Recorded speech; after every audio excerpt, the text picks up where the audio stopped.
À quand le paiement de la PIP, prime d'incitation à la performance? Où se trouve le blocage? Mais alors, quelles difficultés rencontre le gouvernement pour honorer cet engagement? Et si la situation perdure, les syndicats vont-ils une nouvelle fois battre le bitume?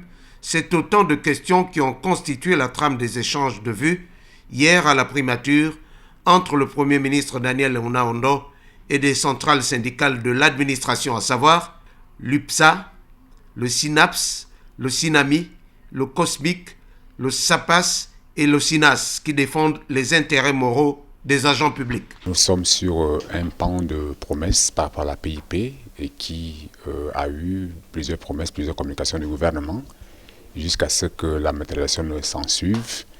Actuellement, il était important que nous venions dire au Premier ministre que les travailleurs ne sont plus d'accord de ce qu'il y ait plusieurs promesses sans que cela ne puisse aller à l'effectivité. Et que le travailleur a aussi une autre force que le législateur lui a autorisée lorsque ses droits sont lésés. Mais nous sommes dans un cadre où le dialogue social doit prévaloir. Et dans ce dialogue social, nous devons aller à la prévention.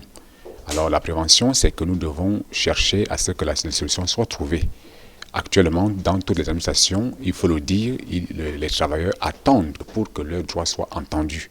Ce qui ne serait pas favorable à notre pays, de par l'économie qui est d'abord en difficulté avec la récession, et le contexte politique que nous devons aussi préserver, parce que tout compte fait, nous devons avancer dans la stabilité, tant sur le plan économique que sur le plan social et politique.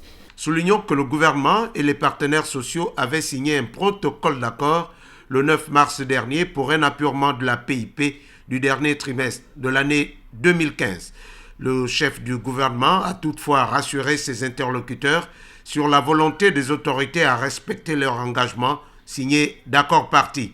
Daniel Onaondo a aussi appelé à la modération en exhortant les syndicats à avoir un sens élevé de la patrie.